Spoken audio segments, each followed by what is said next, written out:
Vamos então continuar o nosso estudo. Nós estamos aqui no capítulo 29. Vamos começar o item 330. O que uma união séria deve se propor é afastar os espíritos mentirosos.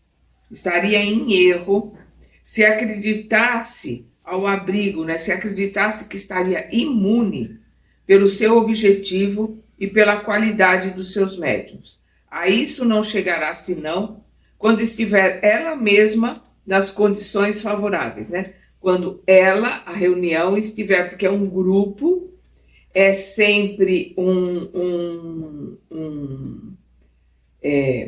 a união de todos. Então, essa sinergia, essa união, por isso que o grupo não pode ser muito grande, por isso que o grupo precisa ser coeso em conhecimento, em estudo, em aprendizado, em intenção de se modificar, de se transformar, de buscar o seu melhor, estar estudando sempre, estar lendo, de estar buscando a sua transformação moral. Isso é um propósito que tem que ser para todos, para que o grupo todo, ao se formar tenha condições realmente de ter o merecimento da proteção e do auxílio de espíritos elevados. Para se compreender bem o que se passa nessa circunstância, pedimos se dignar referir-se ao que dissemos mais atrás no item 231 sobre a influência do meio. Então nós vamos ver aqui no item 231, quando é colocado o meio no qual se encontra o médium exerce alguma influência sobre as manifestações. São 4 perguntas que o Kardec faz, essa é a primeira, e os espíritos respondem sim. Todos os espíritos que rodeiam o médium o ajudam, ou seja, o influenciam no bem como no mal. É uma questão de sintonia, sempre. A segunda pergunta, os espíritos superiores não podem triunfar da má vontade do espírito encarnado que lhe serve de intérprete e daqueles que o cercam? Eles respondem sim, quando julgam útil e segundo a intenção da pessoa que se dirige a eles. Já o dissemos, os espíritos, os mais elevados, podem algumas vezes se comunicar por um favor especial, apesar da imperfeição do médium e do meio. Mas então estes, os médiuns, permanecem completamente estranhos a isso. Ou seja, é numa exceção. O comum, o normal de toda e qualquer reunião mediúnica, seja para estudo, para aprendizado, para pesquisa, seja para desobsessão, seja para o que for, ela vai se manter, se reger através da sintonia, através da vibração, através da energia que cada um traz para a reunião, que juntos, somados, divididos, vai dar um só. Vai dar uma única energia. É essa sintonia, é essa energia que vai receber os iguais do plano espiritual para o auxílio, para a proteção, e para o atendimento e para o tipo de trabalho. A terceira, os espíritos superiores procuram conduzir as reuniões fúteis a ideias mais sérias. Os espíritos superiores não vão a reuniões onde sabem que a sua presença é inútil.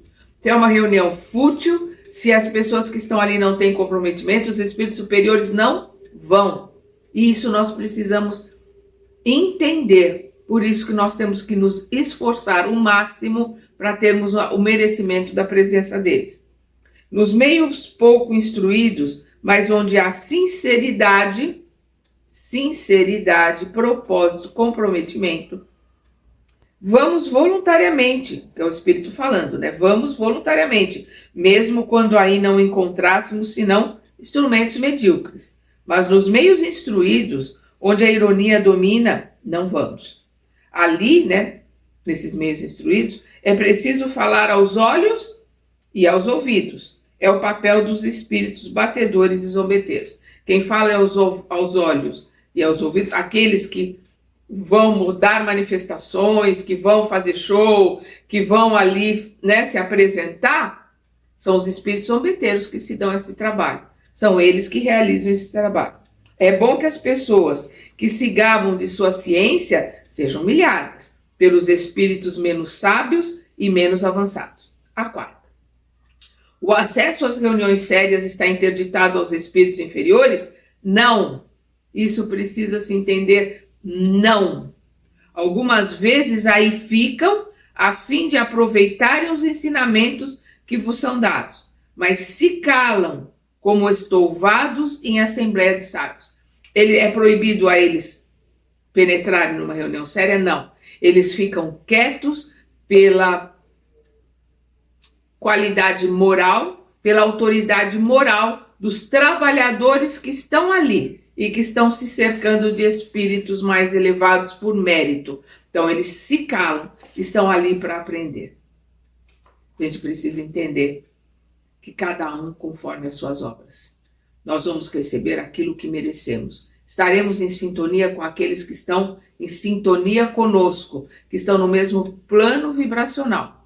E só teremos ajuda e proteção de espíritos superiores se nos esforçarmos e nos esforçarmos muito, através do estudo, através da prática do bem, da fraternidade, da empatia, de colocarmos em prática aquilo que nós estudamos, do nosso vigiar e orar, da nossa transformação. Como diz Kardec, se conhece o verdadeiro espírita pelo esforço que faz para a sua transformação moral.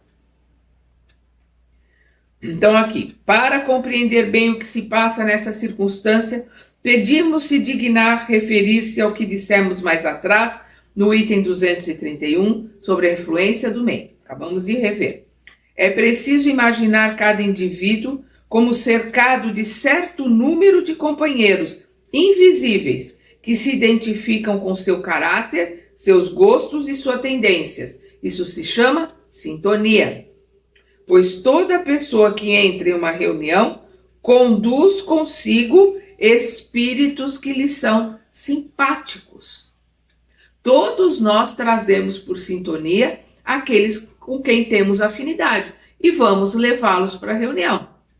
Se tivermos o merecimento de ter uma proteção, aqueles que nos são obsessores, aqueles que estão ali com sentimentos e com outras determinações, podem ser barrados na casa, não entrarem.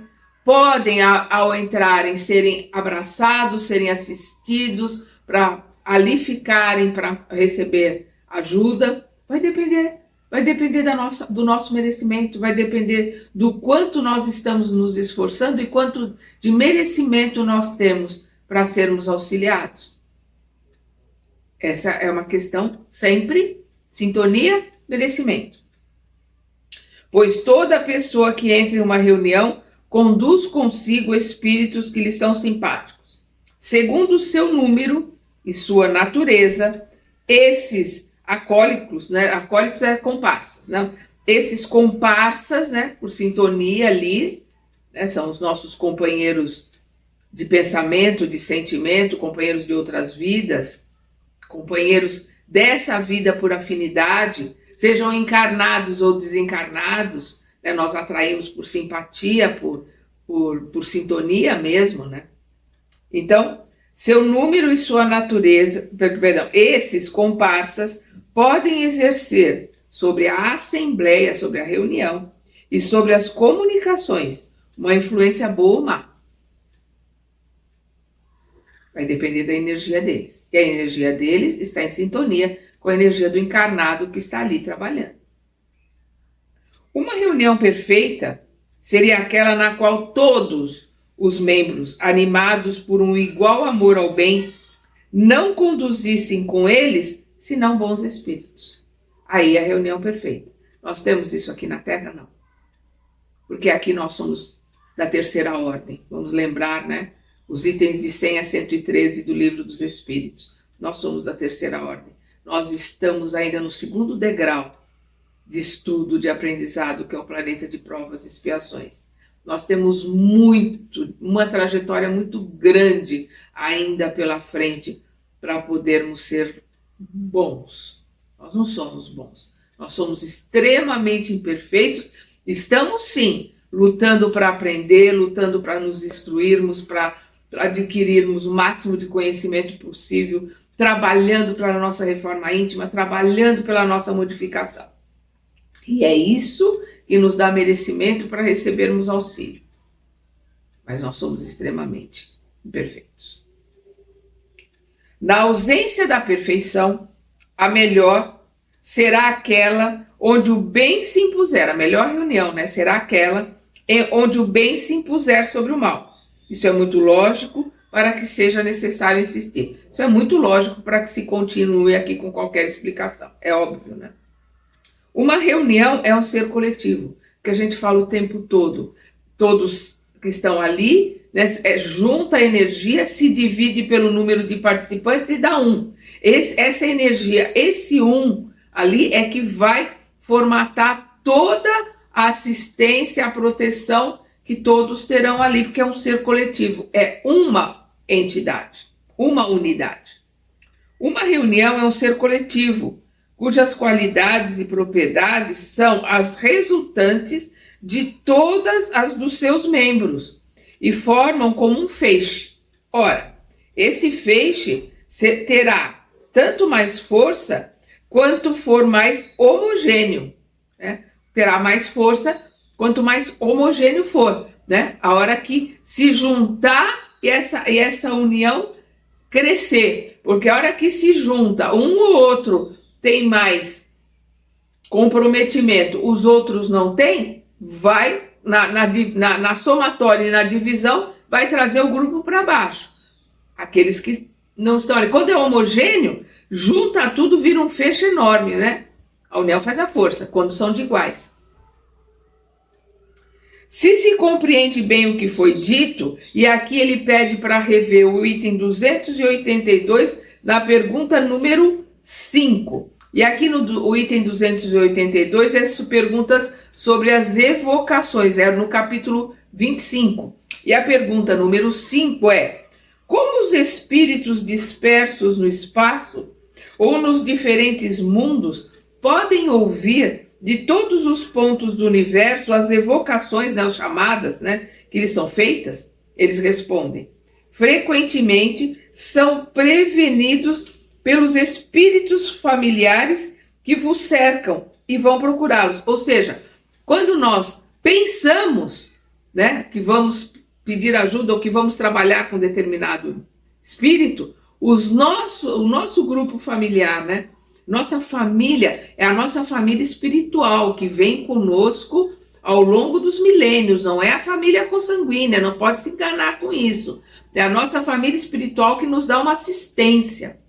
Ela vai procurar, ela já vai, por quê? Porque na hora que nós pensamos, nós já evocamos. A família espiritual, o nosso mentor já está ali conhecendo aquilo que nós estamos querendo fazer e vão entrar em contato com eles. Por isso que ele diz: frequentemente são prevenidos pelos espíritos familiares que vos cercam e que vão procurá-los. Mas se passa aqui um fenômeno que é difícil de vos explicar, porque não podeis ainda, nós ainda no estágio que estamos, na compreensão que temos, não podemos ainda compreender. Porque não podeis ainda compreender o modo de transmissão do pensamento entre os espíritos. O que vos posso dizer é que o espírito que evocais, por distante que esteja, recebe, por assim dizer, o impacto do pensamento como uma espécie de comoção elétrica, que lhe chama a sua atenção para o lado de onde vem o pensamento que se dirige a ele. Pode-se dizer que ouve o pensamento como na terra ouvis a voz. Hoje nós temos muito mais facilidade para compreender esse tipo de comunicação, porque nós temos a comunicação através da internet, dos meios eletrônicos, né? Nós temos o celular que nos coloca frente a frente, ali olho a olho com alguém que está lá do outro lado do mundo, sem problema nenhum, numa rapidez imensa. O pensamento é mais rápido que isso, é muito mais rápido que um WhatsApp. Então hoje fica mais fácil para a gente entender. Na mesma pergunta, o Kardec continua: o fluido universal é o veículo do pensamento como área do som? Eles respondem sim, com a diferença de que o som não pode se fazer ouvir senão em um raio muito limitado. né, num campo de atuação muito limitado. Ao passo que o pensamento atinge o infinito. O pensamento atinge o infinito. O espírito no espaço é como um viandante, em meio de uma vasta planície, e que, de repente, ouvindo pronunciar seu nome, se dirige para o lado de onde é chamado. Para a gente poder entender, né, como é que se passa as evocações. Então, aqui, se compreende bem o que foi dito no item 282, pergunta número 5, que a gente acabou de rever, sobre a maneira pela qual os espíritos são advertidos de nosso chamado, compreender-se-á facilmente a força da associação do pensamento dos assistentes. Se o espírito de alguma sorte é atingido pelo pensamento, como somos pela voz, 20 pessoas, unindo-se em uma mesma intenção, terão necessariamente mais força do que uma sozinha. Mas, para que todos esses pensamentos concorram para o mesmo objetivo, é preciso que vibrem em uníssono, né? Numa única ideia, num único propósito, em uníssono, que se confundam, por assim dizer, num só, o que não pode ocorrer sem o recolhimento, sem a meditação, sem a oração sincera, profunda. Então não existe uma reunião séria com bons resultados em que as pessoas não cheguem pelo menos 15 minutos antes para começar a preparação, onde não se faça uma oração, uma leitura edificante, para que a gente possa entrar em sintonia com a espiritualidade maior, para depois começarmos a ter o trabalho propriamente dito.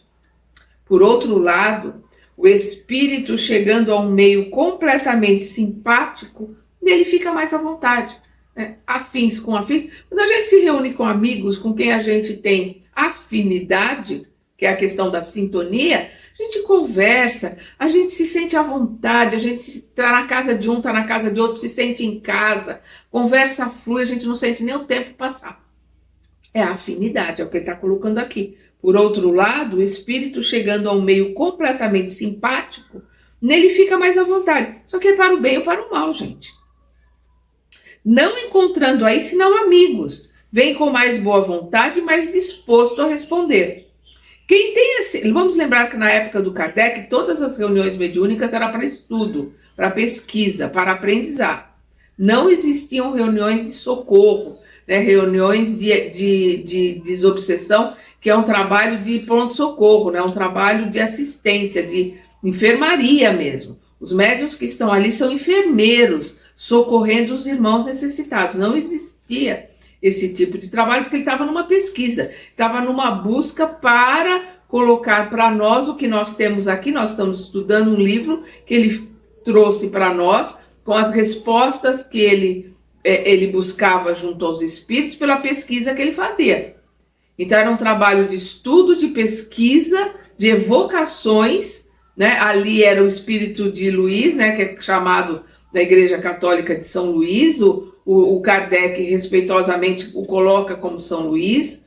Então, era essa coordenação, o espírito de verdade, que são a pleiade de espíritos que trabalham junto ao Mestre Jesus, que trazem a mensagem do Mestre Jesus, porque as respostas, as colocações do espírito de verdade são colocações de Jesus trazida pelos seus trabalhadores. Então nós temos aqui um outro trabalho, um outro propósito. Por isso que o Kardec se refere sempre às evocações e essas reuniões de pesquisa. Então, por isso que ele fala, né, mais disposto a responder, porque ele está ali fazendo evocações e fazendo pesquisa. Quem tenha seguido com alguma atenção as manifestações espíritas inteligentes, pode se convencer dessa verdade. Se os pensamentos são divergentes, disso resulta um choque de ideias desagradável para o espírito e, por consequência, nocivo à manifestação. Ocorre o mesmo. O que acontece com os pensamentos divergentes? É um barulho. Se você tem todo mundo ali com o mesmo propósito de servir, todo mundo em oração, o médium ostensivo ele não está dando passividade, ele está em oração, fortalecendo a corrente. Os médiuns sustentadores, que não são ostensivos, estão ali com a oração, com o pensamento firme, sustentando a corrente. Então, é um silêncio mental. As únicas vibrações, as únicas energias são a busca da sintonia com a espiritualidade maior através da oração. Quando, as pessoas pensam alguma coisa, elas plasmam. É como se elas estivessem falando. E aí vira um barulho. Então, se você tem 10, 12 pessoas ali desligadas do trabalho, primeiro já não tem corrente de proteção, porque basta um para quebrar o elo da corrente. Segundo, o barulho que se exerce ali, o barulho que acontece ali é insuportável para o plano espiritual. Então nós vamos ver no livro, se eu não me engano, Missionários da Luz, que durante uma reunião, o mentor que está ali pede intuitivamente para o dirigente encarnado que fale para as pessoas que estão ali, porque é um grupo grande naquela reunião, que comecem a cantar músicas de louvor, músicas de agradecimento, músicas, né, de cunho espiritual. Por quê? Porque quando nós cantamos uma música, nós usamos os dois lados do cérebro. Quando nós cantamos, nós precisamos nos mantermos ali no ritmo, lembrando a letra da música. Isso faz com que a nossa mente fique impossibilitada de pensar em outras coisas. Então, quando as pessoas começam a cantar, cessa o ruído que estava incomodando e atrapalhando o trabalho espiritual. Para a gente ver a responsabilidade que temos em relação aos nossos sentimentos, porque são os nossos sentimentos que geram o pensamento. Então a pessoa fala, tem que estar em silêncio. Não é o silêncio da boca. A boca é importante, é lógico, mas principalmente o silêncio mental, através da compenetração, através da oração, através da busca dos nossos melhores sentimentos, entrarmos em sintonia com a espiritualidade maior. Ocorre o mesmo com um homem que deva falar em uma assembleia. Se sente que todos os pensamentos lhe são simpáticos e benevolentes, a impressão que recebe reage sobre as suas próprias ideias e lhe dá mais inspiração. A unanimidade desse concurso exerce sobre ele uma espécie de ação magnética, é uma ação magnética porque nós somos energia, nós emitimos fluido eletromagnético, por isso que nas reuniões espíritas, nas palestras, nos passes, seja onde for, os celulares precisam estar desligados, porque nós trabalhamos com energia eletromagnética, o celular também trabalha com energia eletromagnética. As pessoas se preocupam, não, eu boto no silencioso, eu boto no modo avião. Não adianta, porque o celular continua mandando a sua informação para a base, dizendo aonde ele está. Então, aquela energia eletromagnética que ele está emitindo vai atrapalhar as energias que estão sendo trabalhadas, que estão sendo enviadas para aquele encarnado que está ali, que receberia muito mais se o celular estivesse desligado. Então, por isso que é importante que o celular esteja desligado.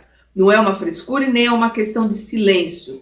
É uma questão de trabalho com energia eletromagnética. Por isso se precisa ter conhecimento. Por isso que Jesus coloca, busqueis a verdade vos libertará.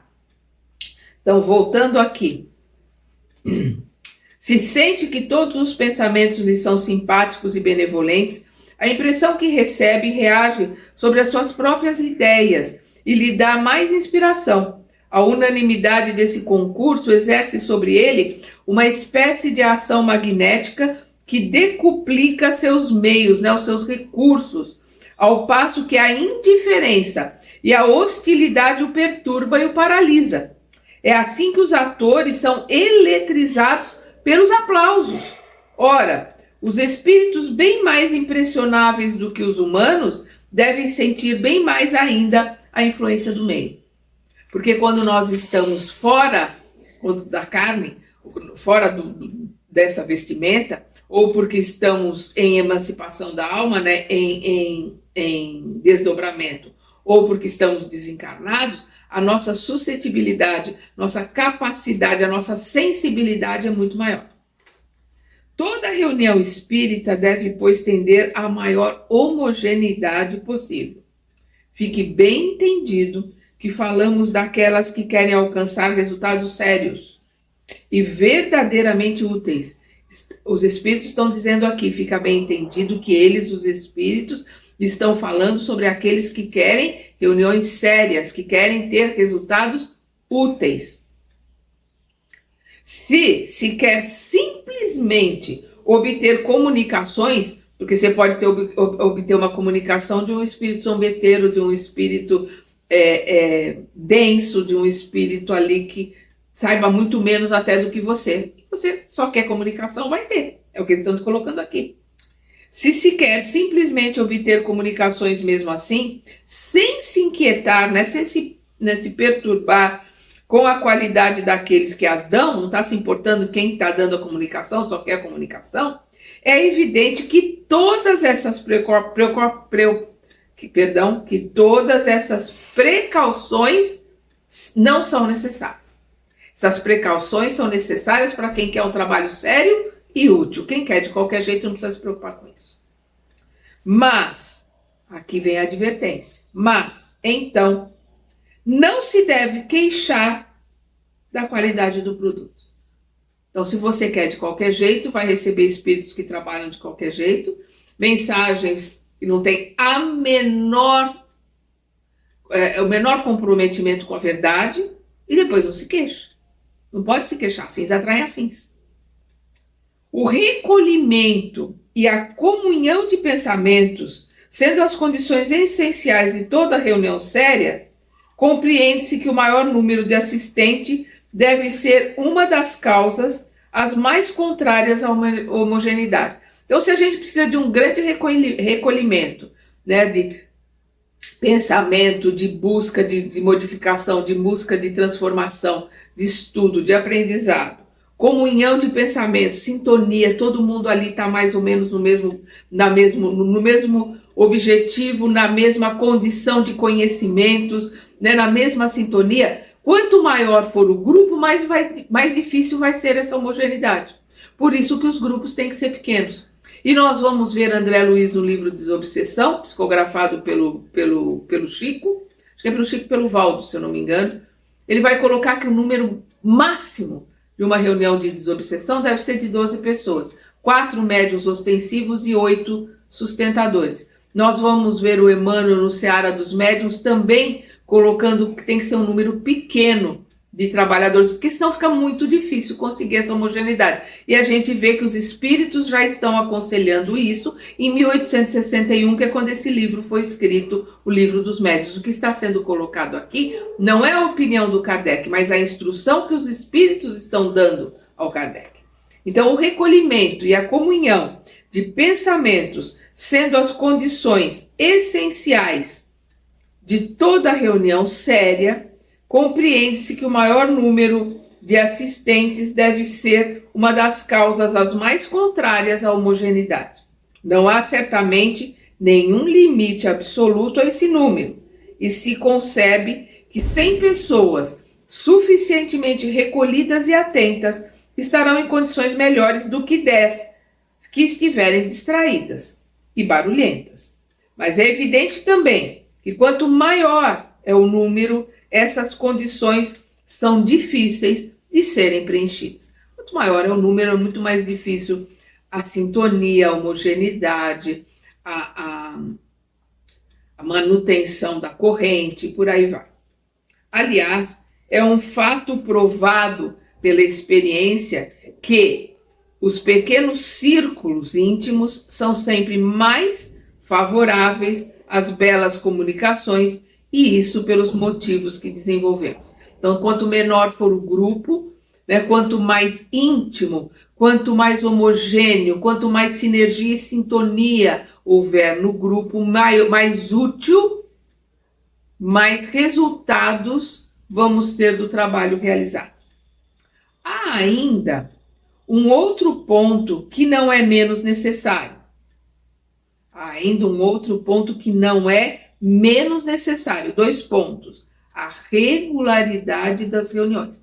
A gente não pode esquecer que o plano espiritual tem agenda, então tem que ser sempre no mesmo dia, tem que ser sempre na mesma hora, tem que ter hora para começar, e essa hora tem que ser respeitada. 15 minutos antes se fecha a porta, se começa ali já a entrar numa outra sintonia, e principalmente o término. 10 minutos antes do término já se encerra os trabalhos, começam as orações, para a hora que der o horário de término, já está todo mundo ali começando a colocar suas ideias, colocar seus sentimentos, a colocar suas impressões da reunião.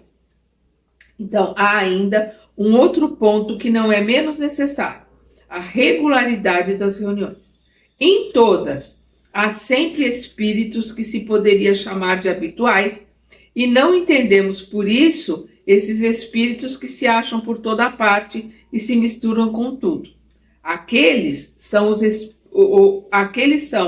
ou espíritos protetores, esses que a gente chama de habituais na reunião, são ou espíritos protetores ou aqueles que são interrogados mais frequentemente. Então, são os habituais que estão ali na reunião sempre. Não é preciso crer que esses espíritos não têm outra coisa a fazerem do que nos escutarem. É o que nós falamos, eles não estão à nossa disposição, eles têm agenda. Então, no momento que nós temos agendado com eles o dia e a hora, eles colocam isso na agenda, lá estarão pontualmente, no dia e na hora. Os teus trabalhadores, os trabalhadores da casa, os trabalhadores que estão comprometidos em sintonia conosco, naquele dia do trabalho, no amanhecer, no alvorecer do dia, eles já começam a trabalhar a casa, a trabalhar as energias. Quando chega perto da reunião, eles estão ionizando as salas que serão utilizadas. Então, existe uma preparação muito grande, um trabalho muito grande do plano espiritual para que essas reuniões se realizem da melhor forma possível. A gente vê isso muito bem esclarecido nos livros do André Luiz. E nós temos eles aqui no canal, é só na playlist e estudar, né? Ler e estudar os livros do André Luiz. Então, eu quero dizer, não é preciso crer que esses espíritos não têm outra coisa a fazerem do que nos escutarem. Eles têm suas ocupações e podem, aliás, se encontrarem em condições desfavoráveis para serem invocados. Dependendo da hora e do dia, a gente pode até chamar, eles não podem vir, eles estão em outros trabalhos. Quando as reuniões ocorrem a dias e horas fixas, preparam-se, né, os espíritos que vão trabalhar ali conosco, preparam-se de acordo. E é raro que dela faltem. É muito raro que eles faltem à reunião. Há mesmo os que levam a pontualidade ao excesso. Melindram-se com 1/4 de hora de atraso, né, com 15 minutos de atraso. Se eles mesmos marcam o momento de uma entrevista, se os chamará em vão alguns minutos mais cedo. Então, nós vamos ver espíritos que se melindram. Então, se eles se melindram, eles estão muito mais próximos a nós, terceira ordem, do que espíritos superiores. Espíritos superiores não se melindram. Então, o que eles estão dizendo? Quando você evoca um espírito que se revolta porque você atrasou ali para falar com ele 15 minutos ou tentou chamá-los antes, é porque esses espíritos não estão numa posição superior. Porque os espíritos superiores nos tratam como crianças. Tem uma certa condescendência com as nossas criancices. E aqui o Kardec está colocando nas evocações para perguntas e respostas. Então vamos continuar aqui quando ele diz: acrescentemos, no entanto, os espíritos estão colocando aqui por Kardec, acrescentemos, no entanto, que se bem que os espíritos prefiram a regularidade, eles têm agenda, vão ser pontuais e preferem a regularidade, os que são verdadeiramente superiores não são meticulosos a esse ponto, ou seja, não se melindram se a gente atrasar um pouco na hora de falar com eles. É diferente, gente, o que o Kardec está colocando aqui, porque aqui são reuniões de trabalho, de estudo e de pesquisa, com uma reunião de desobsessão. Por quê? Já coloquei isso, vou estar sempre repetindo. no trabalho de desobsessão, os espíritos inferiores, aqueles que querem atrapalhar a reunião, aqueles que querem fazer com que, perturbar, fazer com que o grupo... Isso acontece com os grupos que realizam trabalhos úteis, que verdadeiramente fazem a diferença com o trabalho. Porque aqueles que fazem arroz com feijão, que estão sempre ali fazendo a mesma coisa, eles não incomodam ninguém. Eles não estão fazendo nada de tão útil, eles não incomodam ninguém. Aqueles que verdadeiramente fazem um trabalho útil incomodam muito. E aí nós vamos ver os irmãozinhos instigantes tentando minar, tentando perturbar. E o que eles fazem? Eles vão procurar, no final da reunião, procurar vir, querer falar, para que a reunião não termine na hora certa. Porque eles sabem que os espíritos protetores que estão ali têm agenda. Então é imprescindível que se termine na hora marcada. 10 minutos antes da hora marcada começa o encerramento, é uma condição sine qua non, absolutamente necessária para que a gente mantenha a energia, a corrente, a vibração da melhor forma possível e mostre para os irmãozinhos instigantes que eles têm que mudar de plano, que eles têm que ter outro trabalho. A gente precisa dar trabalho para eles. Eles vão desistir? Não. Se a gente está fazendo um bom trabalho e está incomodando, eles não vão desistir. Mas eles vão buscar outros meios de atrapalhar, e a gente tendo estudo, tendo conhecimento de como eles funcionam, de como eles trabalham, a gente também vai se precavendo, a gente também vai se protegendo e, de uma certa forma ou de outra, nós vamos ajudá-los. Porque quanto mais eles comparecem, quanto mais eles vêm, eles ouvem, eles recebem auxílio, eles recebem instrução, daqui a pouco eles estão ali sendo atendidos, vão para planos espirituais para começar a estudar, daqui a pouco eles estão vindo como trabalhadores. É isso, esse trabalho de ajudar a todos é que tem que ser o nosso objetivo. A exigência de uma pontualidade rigorosa é um sinal de inferioridade, como tudo que é pueril, tudo aquilo que não tem muita razão de ser. Então, se você, numa evocação, num estudo, né, você vê um espírito que está ali revoltado, nossa, eu estou aqui esperando um tempão para falar, e você botou esse, você botou aquele, é um espírito que está na terceira ordem, como a gente, que tem a sua vaidade, tem o seu orgulho ali, né? É um espírito que tem muito ainda para aprender. Diferente do comprometimento que nós temos que ter com a espiritualidade superior, com dia e horário. A gente não pode confundir as coisas. Fora das horas consagradas, eles podem, sem dúvida, virem e vêm, até com boa vontade, se o objetivo é útil. Então, se a gente, como Kardec ali, fora daquelas horas marcadas, de repente ele tem uma reunião ali para estudar determinado assunto e ele evoca um espírito, é útil, é necessário para aquele trabalho que ele estava fazendo, o espírito vem. Porque é uma necessidade, uma colocação útil. Se não for, ele nem toma conhecimento. Então, fora das horas consagradas, eles podem, sem dúvida, virem e vêm, até com boa vontade, se o objetivo é útil. Mas nada é mais nocivo às boas comunicações do que chamá-los à torto e à direito, quando a fantasia nos toma, né? A fantasia. Não, porque eu vou chamar o espírito tal, porque é ele que vai coordenar, é ele que vai dizer, é fantasia. Isso é fantasia. A pessoa fala, não, eu não faço nada sem falar com o meu mentor. Não está falando com o mentor, porque o mentor, ele vai argumentar, ele vai conversar conosco para que a gente tome as nossas decisões. Se você fala, não, meu mentor mandou fazer isso, meu mentor fazer aquilo, corre, porque quem manda fazer isso ou fazer aquilo é o obsessor. Ele está ouvindo o obsessor, né, achando que é o mentor, porque ele está se passando, se colocando, não, eu sou o seu mentor, não é. Porque o mentor vai sacudir, o mentor vai fazer ler, vai fazer estudar, vai fazer pensar, vai fazer os livros caírem na cabeça, vai dizer, analisa e toma a tua decisão. Nós vamos ver, né? Quando as pessoas falam, nossa, Emmanuel era tão duro com o Chico. Não, não era duro. Aquilo é realidade. a nossa passagem aqui na Terra é breve. Aqui é para estudar, aqui é para aprender. Não pode ter se vitimizar, nem ter chilique, nem ter melindre. O Emmanuel não aceitava isso de jeito nenhum. Para o bem do Chico. É assim que os mentores agem. Quando você pega bem, ai, como você é bom, como você é maravilhoso, você é a melhor pessoa daquela reunião, você é o melhor médico. Corre, é o teu obsessor que está indo ali no teu calcanhar de Aquiles, no orgulho, na vaidade, para ir te dominando, daqui a pouco você está subjugado. Ai, o meu mentor mandou fazer isso, corre, porque é o obsessor que está falando com você, o mentor não manda.